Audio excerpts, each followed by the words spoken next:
আমার নবী যখন বক্তব্য দিতেন, আমার নবী সাহাবারা বলেন, নবীজি যখন বক্তব্য দিতেন অগ্নি ঝরা বক্তব্য দিতেন। সাহাবারা বলতেন যে মনে হতো যে টকবক করছে রক্ত, এখনই যুদ্ধের ময়দানে যাব, জিহাদ করে আল্লাহর রাস্তায় শহীদ হব। যেই মঞ্চে উঠে আরেকজন উলামায়ে কেরামের গীবত করবে, বুঝবেন রং নাম্বার। আওয়াজ দেন, আওয়াজ দেন, ঠিক না? একজন মুসলমান আরেকজনের গীবত করতে পারে? সব এক কাতারে থাকতে হবে। মুসলমান একটা খেজুর খেয়ে 3 দিন যুদ্ধ করেছি, আমরা তো সেই মুসলমান। এখনো সময় হয়েছে, জেসনকে ঢাল বানাতে হবে, হাতকে তলোয়ার বানাতে হবে, ঠিক না? মনে করে রসুল আরবির সিংহরা মরে গিয়েছে, চেয়ে দেখো এখনো আমার নবীর সিংহরা জিন্দা আছে। এখনো সালাউদ্দিন আইয়ুবী, ফারুক আযম, ওমর ইবনুল খাত্তাব, শের খোদা আলী, সিংহরা এখনো জমিনে জিন্দা আছে, ঠিক না? তোমরা বানর থেকে মানুষ হয়েছ, এরকম থিওরি দিবা। আমরা এখনো ইসলামকে জিন্দা করার জন্য আছি। দরকার পড়লে স্বর্ণ দিয়ে নয়, স্বর্ণের পাহাড় দিয়ে নয়, রক্ত দিয়ে গোসল করে ইসলামকে হেফাজত করবি। তুই হাত তুলে দিয়ে আল্লাহকে দেখতে বলেন রাজি আছে কিনা?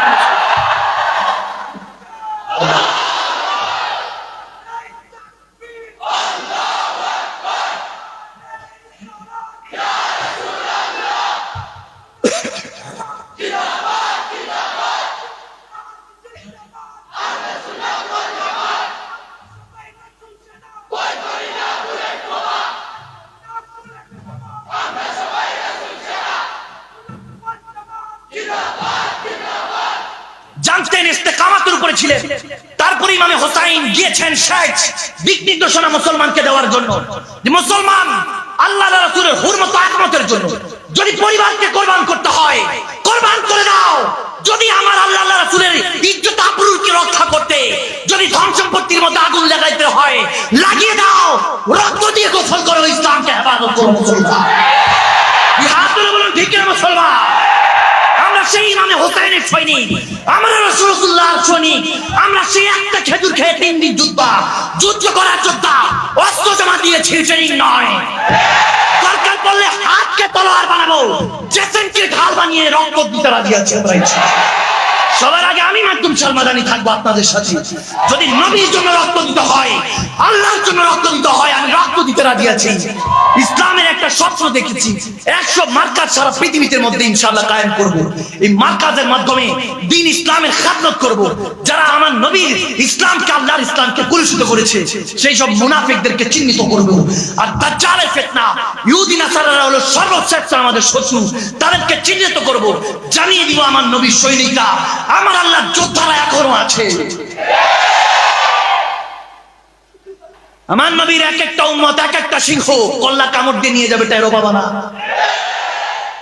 মনে করছো মুসলমান জাতি নরম সরম, আর যদি বিড়াল মনে করো তাহলে ভুলের রাজ্যে বসবাস করছো। ইতিহাস তুলে দেখো মুসলমান কোন জাতি, টের পেয়ে যাবা। সজাগ থাকবেন, পারবেন তো ইনশাআল্লাহ?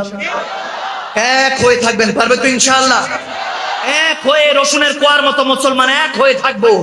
কোন কিছুর মধ্যে থাকবো না। যেখানে আল্লাহ রাসূলের শান মান আছে সেখানে এক হয়ে যাব।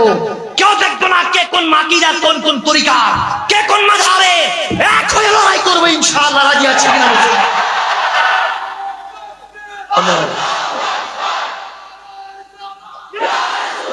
প্রেমের কথা বলতে রাজি আছে, তোমার জন্য মরতেও রাজি আছে। কিন্তু তুমি আমার আল্লাহ রাসূলকে নিয়ে কটূক্তি করবা, তোমাকে ছাড় দেব, ছেড়ে দেব না। কারণ আল্লাহ ছাড় দেয়, ছেড়ে দেয়। বিদেশে বসে কোরআনকে পড়াতে পারবা, মুসলমানের কান্ট্রিতে এসে একটা গোত্র, একটা এলাকা এসে জ্বালায় দেখো, আওয়াজ দেন। ওখানে পুলিশের মাঝখানে বসে আমার কোরআনকে জ্বালাতে পারবা। তুমি এখনো দেখো নাই বিমানপুরে ছাই হয়েছে, কোরআন পড়ে নাই। চেয়ে দেখো, তুমি এক কোরআনকে জ্বালাবা, লক্ষ লক্ষ কোটি কোটি হাফেজে কোরআন এখনো জিন্দা আছে। তুমি মনে করেছো আমার মা বোনরা রান্না বান্না নিয়ে ব্যস্ত। এই মা খাদিজাতুল কুবরা, আমার নবীর প্রথম স্ত্রী, যিনি প্রথম ইসলামের জন্য হুঙ্কার দিয়েছে। মা বোনদের এক হুঙ্কারই তো তোমরা পালিয়ে যাবা। আর যদি রসুলের সিংহরা নামে, তোমাদেরকে আর মাঠেও খুঁজে পাওয়া যাবে না। এই ইহুদি নাসারাদের সাথে কোনো আতাত হবে না। কে একজন দুজন বলে ঠিক করে বলে, একসাথে বলে না ঠিক না? ডারউইনের মতবাদ নিয়ে আসে, বানর থেকে মানুষ হয়েছে। আমি বললাম লেজ গুলো কই? তোমার পূর্বপুরুষের মনে হয় হনুমানই ছিল। আমাদের পূর্বপুরুষ তো বাবা আদম ছিলেন, এজন্য আমরা মানুষ। আওয়াজ দেন। এতক্ষণ ওয়াজ করছে, এখন ওয়াশ কি কষ্ট হবে বাবা? এখন হলো ওয়াশ চলবে, ঠিক না? আমার নবী যখন বক্তব্য দিতেন, আমার নবী সাহাবারা বলেন, নবীজি যখন বক্তব্য দিতেন অগ্নি ঝরা বক্তব্য দিতেন, সাহাবারা বলতেন যে মনে হতো যে টকবক করছে রক্ত, এখনই যুদ্ধের ময়দানে যাবো, জিহাদ করে আল্লাহর রাস্তায় শহীদ হব, ঠিক না?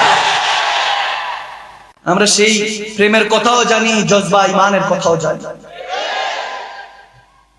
আল্লাহ আমাদেরকে এক হওয়ার তৌফিক দান করুন। মুসলিম উম্মার উপর আল্লাহ রহমত বরকত নাজিল করুন।